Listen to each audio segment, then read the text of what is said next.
It just looked very fun and lighthearted.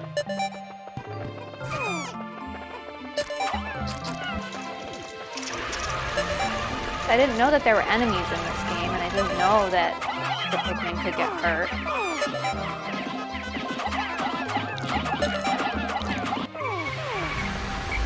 I assumed that because they came from their planet and they came from that land, that they would be safe there.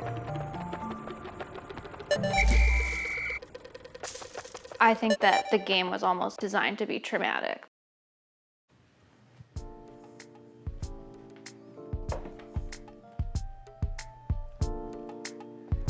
Do you ever remember that one game in your collection? You know the one. It grabbed your attention for one reason or another, but you just couldn't bring yourself to finish it. Maybe it was too hard, the mechanics were too complex, or the gameplay loop just didn't jive with your preferences. But despite your experience, you still find yourself thinking about it every now and then. I have plenty of games like that, especially from my younger years. I found video games on my own as a kid, and most of my family wasn't particularly interested in them. When I first played Pokemon Blue, got to Viridian City, and the route was blocked by the tired old man, I genuinely thought I had to come back later in real time for him to move. I'd never played an RPG before, so I had no understanding of quests or objectives.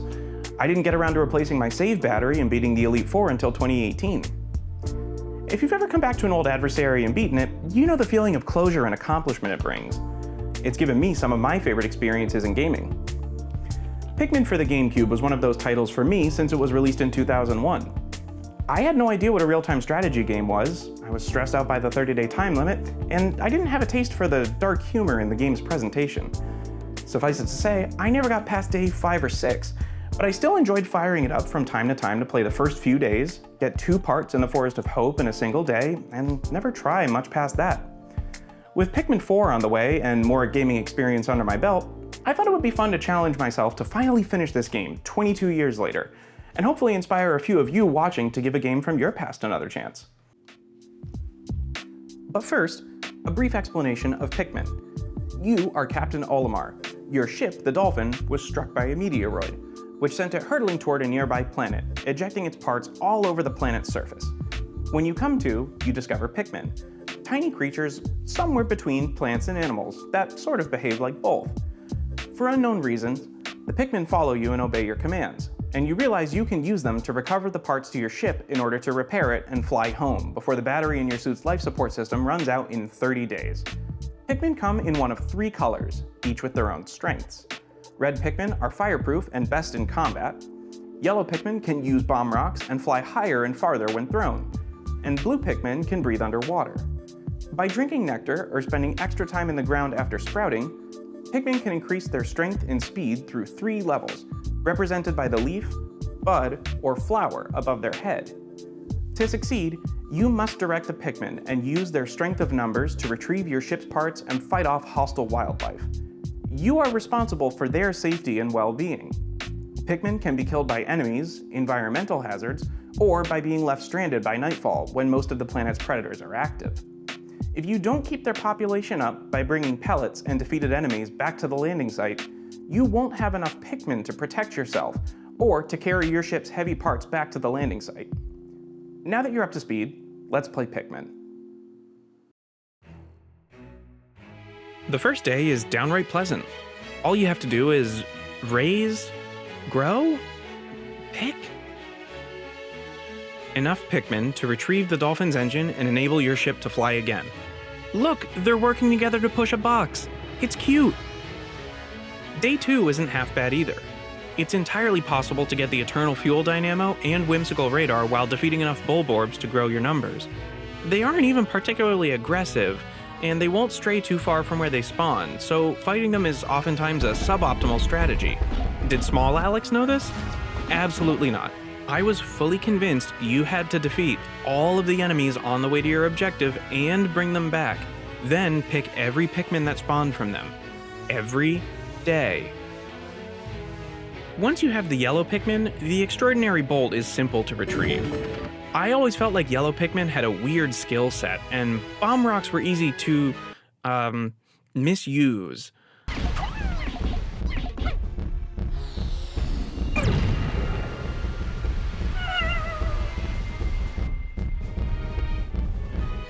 I definitely didn't internalize that calling Pikmin with bomb rocks would make them set the rocks off, and that the only way to make them join your party safely is by touching them. The game's determination of whether you've touched a Pikmin is picky, if you'll pardon the pun. Sometimes you have to make contact a few times to get them to rejoin your group, and it discouraged me from using bomb rocks unless it was necessary, even on this attempt. The next two parts are also pretty clear. One involves a lot of combat, and the other encourages you to take advantage of your ability to throw yellow Pikmin higher and farther than the other kinds. It's not that hard, but I think I really struggled to navigate around and through the pool to get them on the other side.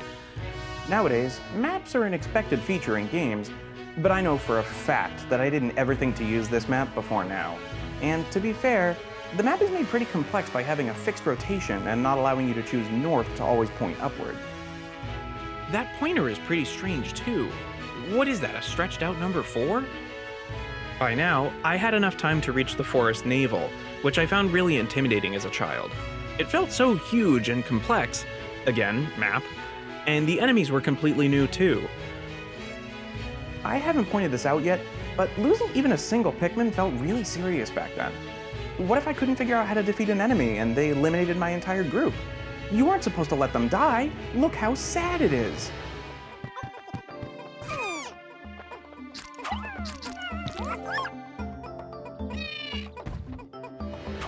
The first two parts are easy though, and we found our blue Pikmin now as well, which can survive immersion in water. With our blue friends in tow, we can get the last part at the impact site. The pearly clamp is easy to take down with a little patience, which I did not have as a child. My advanced strategy at the time was to have a lot of blue Pikmin, because they were definitely going to get eaten.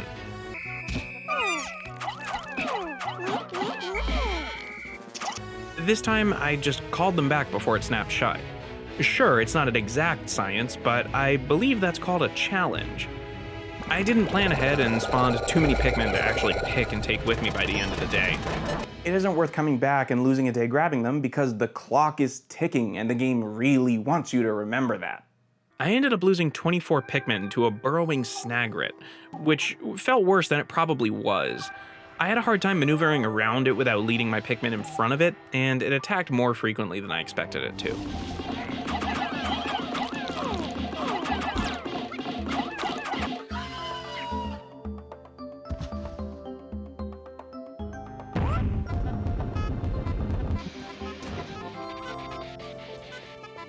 By now, the only part left in the Forest of Hope was the radiation canopy.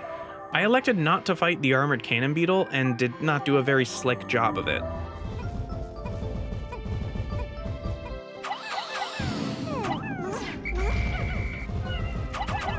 The inhale animation is a lot shorter than I had been expecting, and I lost some Pikmin, but I ran off before I could incur more losses.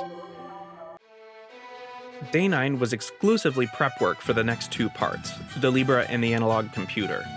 I started to understand that the free will of the Pikmin might get them in trouble when they stopped to pick grass mid-combat without my instruction.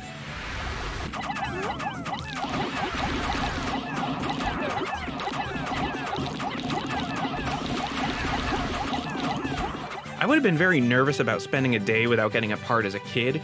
It would have felt like a waste, and I wouldn't have had the confidence to do it of my own volition.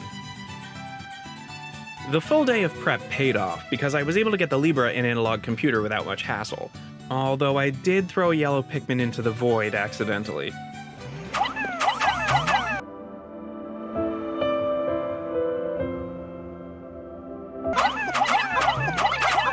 I lost 31 Pikmin to the Arachnorb on my first try, which felt acceptable, but I wanted to do better. I replayed it until I thought to bring a few yellow Pikmin to toss first, a strategy which got me through the fight while only losing 8 Pikmin.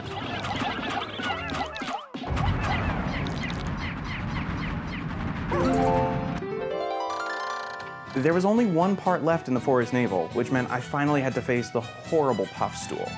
I came across it accidentally as a kid, and its ability to turn Pikmin against me with ease was very scary. It probably put me off exploring any further past that point. I had no idea how I was ever going to beat something like that. It turns out it's very easy.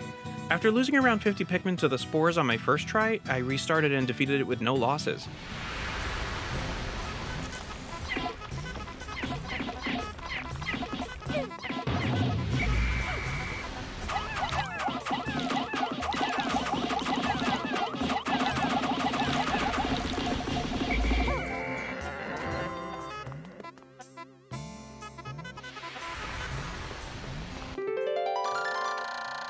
That was a sweet victory. This is the last full-sized area in the game, the distant spring. I had a hard time getting a solid start on day 14. The massage machine is easy to get, but the repair-type bolt reveals how little instinct Pikmin have for self-preservation.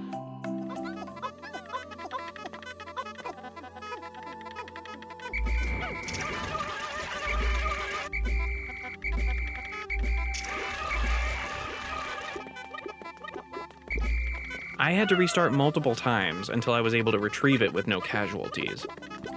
Day 15 was another pain. I was really feeling the pressure of being forced to fight the puffy blowhog in addition to the bullbears dotted around the landing site, only to find out I killed the wrong puffy blowhog.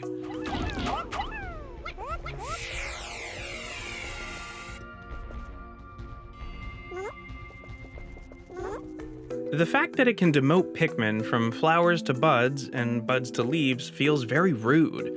Disbanding and scattering them feels dangerous enough, especially when there's so much water in the distant spring that yellow and red Pikmin can be tossed into. Nevertheless, I was able to get the gluon drive and save the day.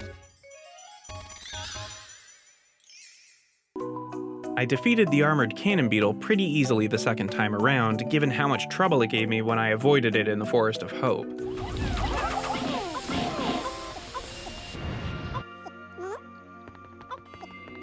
Since the coast was clear, it was easy to bring the bowsprit back to the ship. The puzzle to get the Kronos reactor sounds interesting, but you don't have to worry about throwing yellow Pikmin too much, because you can just drop them off this ledge and whistle at them to get them back on the beach before they drown.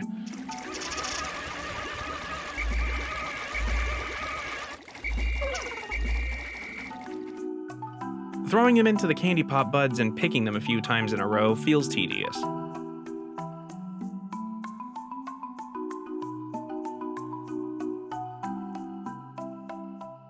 Day 20. This is the big one. There's one part left in the final trial. I got a little careless and wasted my bomb rocks on my first try by whistling at some idle yellow Pikmin. On my second attempt, I didn't consider what would happen when I brought too many red Pikmin to move the box at the end of the two bridges, and a lot of them drowned returning to me.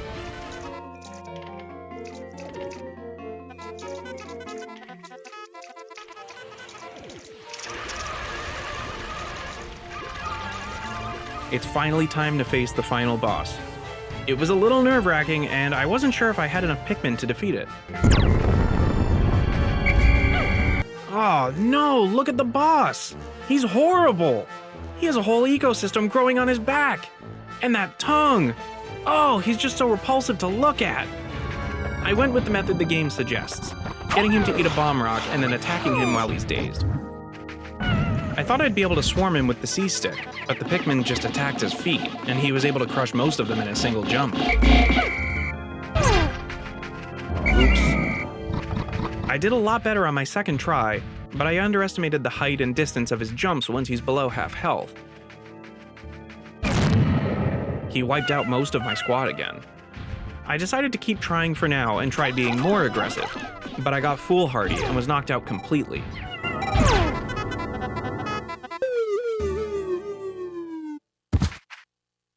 Olimar gave me a stern talking to afterward. The third time was the charm, and that yucky boy threw up the final part, the secret safe.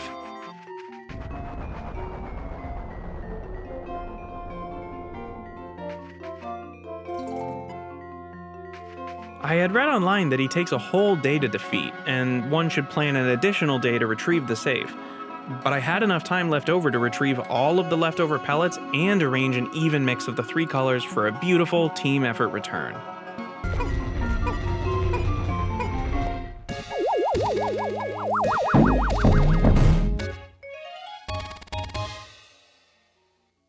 The good ending sure is a trip. On one hand, I'm kind of proud that I helped them foster the self-confidence they needed to defend themselves. But on the other, I wonder if I turn them into bloodthirsty killers now. Did I irreparably alter the planet's ecosystem? After achieving the best ending, you're also treated to a creature montage. But what the heck is a Gulix? Or a Mamuta? That doesn't even look like it belongs in the game. Surely if I got all the parts, I would have seen pretty much everything in the game, right?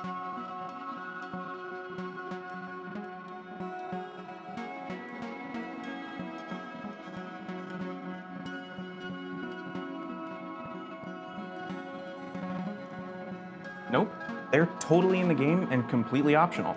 In fact, to see either one, you have to visit the impact site pretty late, all things considered. There's even a secret boss that requires you to visit the distant spring on or before day 15. Had I gone for different parts on days 14 and 15, I probably would have run into it and panicked. So, how was the experience now that I've been able to finish the game and get all the parts? Well, it's not all sunshine and flowers. The camera is pretty stiff and not as easily controlled as we're accustomed to today. But at least the C-stick is used for other gameplay critical controls, if not the camera. And it's fortunate that the camera doesn't follow Olimar's direction by default. Some of the enemies feel tedious to fight, and it's easy to get overwhelmed if you're attacked by more than one creature at a time, even in the earlier stages of the game.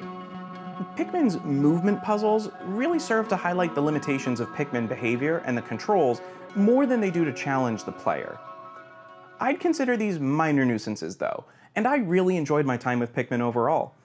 It isn't perfect, but playing the game from a better informed perspective made it much less intimidating. I actually found myself wanting to replay certain encounters just to see if I could do better, which I wouldn't have expected.